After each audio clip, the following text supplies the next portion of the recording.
Yo, what is good, Jets Nation? Welcome back to Jets Media. And in this video, I want to give you guys my thoughts about the Jets-Bills game. As you guys can see, the final score was indeed 45-17. And I was live during the entire game. I just want to say shout out to everybody that was in the chat during the entire stream. It was awesome. I got a lot of Jets fans, even Bills fans, Dolphins fans, all NFL fans around the world tuned into Jets Media to watch my reaction. I just want to say I appreciate each and every one of you guys. I'm going to break down this game, give you guys a little rant about what I saw today, what needs to be cleaned up. The Jets fall to 2-7 on the year and fall to our division rival, the Buffalo Bills, in embarrassing fashion, 45-17. So, guys, before I hop into the video, I just want to mention if you guys are new to Jets Media, please make sure you smash that subscribe button. And if you enjoyed the video, please do not forget to thumbs it up. And if you want to check me out over on Instagram and Twitter, that is at NYJets_media. Now, getting that out of the way, let's get into this game, guys. So going in, we knew that this was Mike White's last opportunity to show if there's going to be an actual quarterback controversy or not. And I think that has answered the question. Mike White goes out there, and his stats were absolutely atrocious against the best defense in the NFL. So you got to give Mike White some leeway, but not really because he did not look that good today. Mike White was 24 of 44 with 251 yards and 4 interceptions. So we know that the Mike White era was awesome while it lasted. He goes out there against the Bengals, has an historical performance, goes out there on primetime football. In 2 drives, he looked good, went down with an injury, and they're like, all right, Mike White, you're getting the ball against the #1 defense in the NFL. What are you going to do? I think what Mike White proved to me personally is that we found a guy that I can be comfortable with being our backup quarterback. And I knew that it was a long shot of Mike White becoming the guy. I never really believed that to be happening. But why not think about the crazy hypotheticals as a Jets fan? I always said I still believe Zach Wilson is the future of this team. And it's a good timing because Zach Wilson seems like he'll be ready to go next week against the Miami Dolphins. But let's get into this game more often than not. The offense was just absolutely, did not get off to a good start. You know what hurt us this game? Penalties, penalties, penalties. The inexcusable mistakes after inexcusable mistakes kept piling up. The amount of times the Jets offense had to be 1st and 20 after a crazy holding penalty or a crazy block in the back or whatever the penalty was, it seemed like this Jets team just kept biting themselves in the ass. And it was just really unfortunate to watch because that's just poor discipline. That starts with the coaching staff because it's okay to have 1 or 2 bad penalties, but for them to pile up like the way it did, really bad look for the Jets coaching staff, really bad look for the Jets players executing wise because you need to discipline your players. And that was the first thing that jumped out to me. The penalties and the bad mistakes were just the biggest reason why we were just not in this game at all. Late in the first half, we had an opportunity to make this a ball game. The first quarter, we were down 7-0. The Buffalo Bills went out there in the first drive and just Josh Allen went out there in 4 plays, scored a touchdown. I think Matt Breida got the passing reception for the end zone. And then after that play, man, the Jets defense actually was playing good for like a couple series in a row. They got a sack. They got the ball back. The Jets offense had a chance to cut it to a 1-possession game before halftime. And then Corey Davis gets a crazy play, fumbles the ball. We all know what happened. So that's really the first half in a nutshell. And then the third quarter comes around, and the Bills put up 3 touchdowns in the span of like 7 minutes. So there's a big problem on our hands, guys. And that's the Jets defense. Outside of the offensive things, the Jets defense has been so bad the last 5 weeks where I don't even know who to point the blame to. Is it Robert Saleh? Is it Jeff Ulbrich? Is it the players? Is it the execution? Like, who is to blame about what's happening so far with this Jets team? And it's really, really unfortunate what's happening. So the Jets, what they're trying to do right now on defense is not working. And I feel like the scheme in place has just been an absolute disaster. And I know that the Jets defensive line has a lot of talent up front, but they've been disappointing. I said the only way we're going to get close in this game and make it some type of, opportunity for the Jets to pull off a victory is the Jets defense taking over the game, the defensive line, rather. So what they needed to do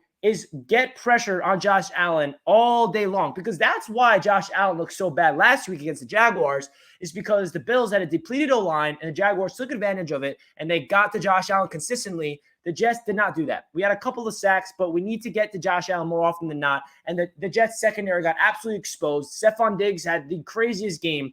Brendan Eccles got beat down the field on that 2-minute drill in the second quarter. And then Javelin Guidry gets subbed in and they put Guidry on the island and Diggs just puts him to work. And I'm like, why is Bryce Hall not on Stephon Diggs right now? I know that Bryce Hall likes to stay on one side of the field, but in that situation, if Diggs is purposely going to the left side because he knows that Bryce Hall's on the other side, they don't want to go up against him, That's idiotic in my opinion. You got to give Bryce Hall, our best cornerback, an opportunity to play up against a superstar receiver in Stephon Diggs, because he just went absolutely off against us. And it's really unfortunate. What does Stephon Diggs have? It's really crazy. Stephon Diggs had 8 receptions, 162 yards, and a touchdown. That's just totally crazy. The Jets defense, there's a lot of things wrong with it. I think it starts with the talent on the roster. I think that the Jets are being exposed now because there's not a lot of talent on that defense outside of the D-line. You know that we have trust in CJ Mosley to make some plays, but he didn't really have his best game. Jared Davis hasn't been doing anything since he returned. Marcus May, obviously, he's out for the year, so we have a rotation of safeties. But hey, even the guy that replaced Marcus May, Wilson, he had an interception. No, Niesman had a pick, I believe. And then Wilson had that sack. So the safeties didn't do that bad. No, they did do bad. I mean, they gave up 45 damn points. So overall, the defense has been so bad.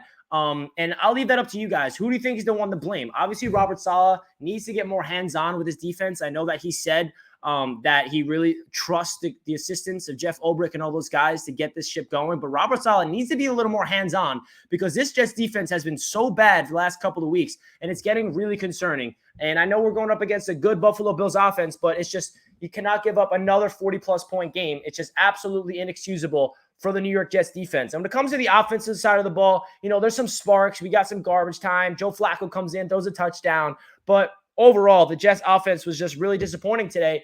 But then at the end of the day, guys, personally, going into this game, I knew what we were going up against. The number 1 defense in the NFL for the Buffalo Bills. I knew that the Jets offense is not going to do what it's been doing the past 2 weeks against the Bengals and then against the Colts.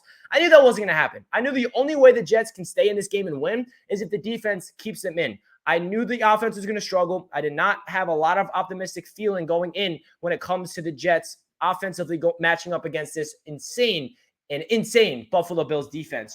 Some bright spots of offense, if you just want to talk about individual performances. I love what I'm seeing from the rookie, Michael Carter still. He still has so much explosive plays in him. He makes people miss with ease. He's definitely the bright spot of this offense. 39 yards and a touchdown. He also got involved in the passing game, 4 receptions, 43 yards. Corey Davis, in his return from injury, he had a decent game, but that fumble was really costly. 5 receptions, 93 yards, and a fumble loss. Elijah Moore got in the end zone in garbage time. I'll take that for fantasy purposes because I started Elijah Moore in fantasy. So, hey, I'm not complaining. But overall, guys, this game was very disappointing from the Jets. To be honest with you guys, going in, I kind of felt a blowout coming. I didn't want to admit it on the stream. I know when people ask me when I'm live on YouTube, they're like, yo, Richie, what's the score prediction? I try not to tell you how I really feel because I don't want to sound like that. But deep down, I had a feeling this was coming. I had a feeling that the Jets defense was going to get worked and the Bills offense is going to come out there because the Bills coming off that performance against the Jaguars last week gave me all the right reasons to believe that the Sean McDermott-led Bills are not going to have 2 weeks in a row laying eggs because they looked really bad out there last week, and there's no way they're going to allow that to happen again. So, guys, that's really my thoughts. That's my quick rant. Defense has been terrible. There's a lot of things need to be worked up on. Zach Wilson hopefully will be returning next week, and we can get him back out there because the only way this season can turn into a positive is if Zach Wilson returns. The schedule gets lighter right now, and if he goes out there and Zach Wilson as our rookie quarterback and shows some shines of a good quarterback for the future, I think this season can turn into a positive, in my opinion.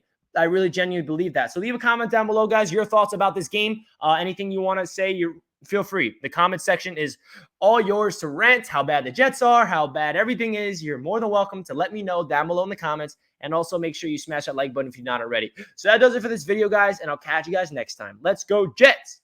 Peace.